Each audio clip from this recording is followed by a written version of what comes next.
आइए हम लोग बात करते हैं केमिकल इक्वेशन के बारे में। केमिकल इक्वेशन क्या होता है? ये एक आपकी जो टॉपिक है केमिकल रिएक्शन एंड इक्वेशन, ये क्लास 10 की टॉपिक है। क्लास 10 की टॉपिक में आपको हम समझाते हैं केमिकल इक्वेशन क्या होता है। केमिकल इक्वेशन का सीधा सीधा मतलब ये बताया जाता है, अगर कोई हम मैग्नीशियम रिबन को जलाएं और ऑक्सीजन, कोई भी चीज़ जब जलाई जाती है तो विदाउट ऑक्सीजन के वो जलती नहीं है, बर्निंग नहीं होगा। जब वो मैग्नीशियम ऑक्सीजन के साथ जलेगा तो वो एक कन्वर्ट हो जाएगा। जिस पार्ट में कन्वर्ट होगा उसको हम कहते हैं मैग्नीशियम ऑक्साइड। मैग्नीशियम ऑक्साइड कहते हैं। और मैग्नीशियम ऑक्साइड को हम समझ लें सीधा सीधा सिंपल, जो स्टेप टू स्टेप है इनके। मैग्नीशियम रिबन है जो हमको रिप्रेजेंट करते हैं Mg से, प्लस ऑक्सीजन को हम O से रिप्रेजेंट करते हैं। मैग्नीशियम और ऑक्सीजन मिल के बनाते क्या हैं? Magnesium oxide. यानी आपका जो मैग्नीशियम और ऑक्सीजन था, ये दो पार्ट मिलते हैं, इनको हम रिएक्टेंट कहेंगे। और जब दोनों मिल के एक प्रोडक्ट बनाते हैं, जैसे कि मैग्नीशियम ऑक्साइड बना, उसे हम क्या कह सकते हैं? प्रोडक्ट कह सकते हैं। जैसा कि आपने अभी तक देखा, हमने पहले इक्वेशन बनाए थे। इक्वेशन में क्या था? मैग्नीशियम प्लस ऑक्सीजन, यानी मैग्नीशियम प्लस ऑक्सीजन मिल के क्या बनाए? मैग्नीशियम ऑक्साइड बनाए गए, जिनको हम रिएक्टेंट के फॉर्म में लिखते हैं। जो इक्वेशन बनते हैं मैग्नीशियम प्लस ऑक्सीजन मिल के क्या बन जाएगा? Magnesium oxide. इसके बाद इसकी एक अगली टॉपिक आती है, जो टॉपिक होता है बैलेंस केमिकल इक्वेशन। उससे पहले हम जाने हैं केमिकल इक्वेशन के बारे में। केमिकल इक्वेशन में आपको बताई गई है, जब दो प्रोडक्ट को, दो चीज़ों को रिएक्टेंट करेंगे तो एक प्रोडक्ट जारी होगा। जो प्रोडक्ट बनेगा उसी को हम कहेंगे केमिकल इक्वेशन।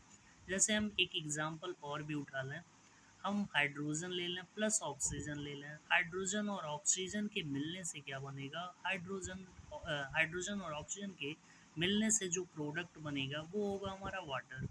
ठीक। ऐसे ही एक टॉपिक है balance chemical equation. Balance chemical equation का मतलब ये होता है, left hand side that are called right hand side. जो वैल्यूएशन आपकी लेफ्ट साइड हो वही वैल्यूएशन आपकी राइट हैंड साइड होनी चाहिए। केमिकल इक्वेशन के बारे में आपको पता हो गई, तो फिर हम उनके इक्वेशन की बात करते हैं। दोनों इक्वेशन इक्वल होने चाहिए। जैसे कि एक एग्जांपल के रूप में समझाया गया बैलेंस केमिकल इक्वेशन में, अगर हम जिंक ले लें और सल्फ्यूरिक एसिड ले लें, तो हमारे वो जो प्रोडक्ट बनेगा उसमें सल्फ्यूरिक एसिड में क्या हो जाएगा? उसके साथ जिंक रिएक्ट करेगा तो जिंक सल्फेट बनाएगा, और साथ में हाइड्रोजन क्या होगा? सिंगल बच जाएगा, जिसको हम H2 रिप्रेजेंटेशन कहेंगे।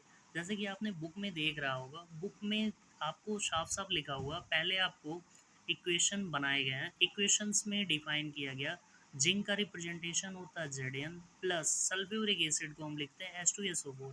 ध्यान देना, सल्फ्यूरिक एसिड दो टाइप के होते हैं, एक हमारा होता है कॉन्क H2SO4, एक होता है डाइल्यूट H2SO4।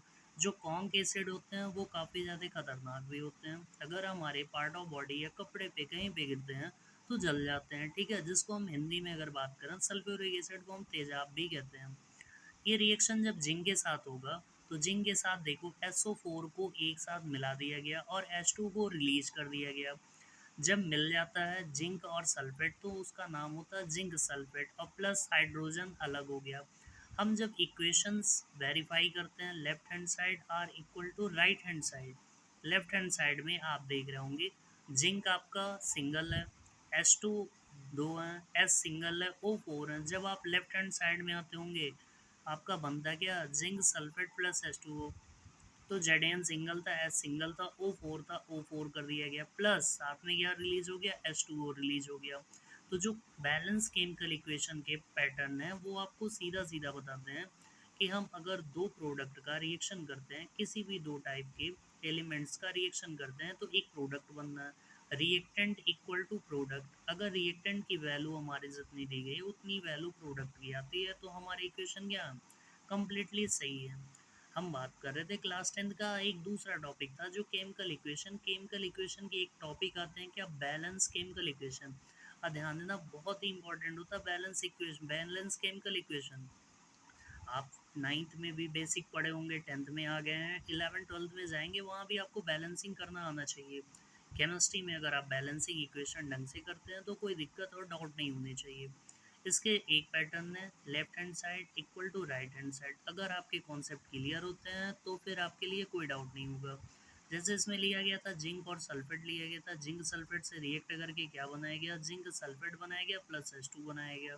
दोनों साइड की वैल्यूएशन को हम कंपेयर कर लेते हैं, जबकि नीचे यहाँ बुक में आपको डिफाइन किया गया, एलिमेंट नेम लिखा गया। एलिमेंट नेम आप ध्यान से देख रहे होंगे, जिंक है, हाइड्रोजन है, सल्फर है, ऑक्सीजन है। फिर उसके बाद आप देखेंगे number of atoms in reactant, number of atoms in reactant में लिखा गया है लेफ्ट हैंड साइड। तो आप जिंक को देख रहे होंगे 1 होगा, हाइड्रोजन को देख रहे होंगे 2 होगा, सल्फर को देख रहे होंगे 1 होगा। उसके बाद ऑक्सीजन आपके पास कितना 4 है। ठीक, वही चीज़ आप आते हैं number of atoms in the product right hand side. Reactant वाले हिस्से को हम क्या कहते हैं, लेफ्ट हैंड साइड, और प्रोडक्ट वाले हिस्से को क्या कहेंगे भाई, राइट हैंड साइड। अब राइट हैंड साइड की हम अगर बात कर लें तो उसमें भी देख लें, जिंक की वैल्यूएशन कितनी है 1, हाइड्रोजन की वैल्यूएशन कितनी है 2, सल्फर की वैल्यूएशन कितनी है 1, ऑक्सीजन की वैल्यूएशन कितनी है 4। जब दोनों पैटर्न हमारे क्लियर हो जाएं, लेफ्ट हैंड साइड इक्वल हो और राइट हैंड साइड इक्वल हो, तो उसे हम क्या कहेंगे भाई, बैलेंस केमिकल इक्वेशन कहेंगे। अगर दोनों में से राइट हैंड साइड या लेफ्ट हैंड साइड कोई भी बैलेंस नहीं हुआ, जैसे कि पहला हाइड्रो जिंक है, जिंक दोनों साइड बैलेंस है, अगर हम H2 की बात कर लें दोनों साइड H2 है, ऑक्सीजन की बात कर लें 4 4 है।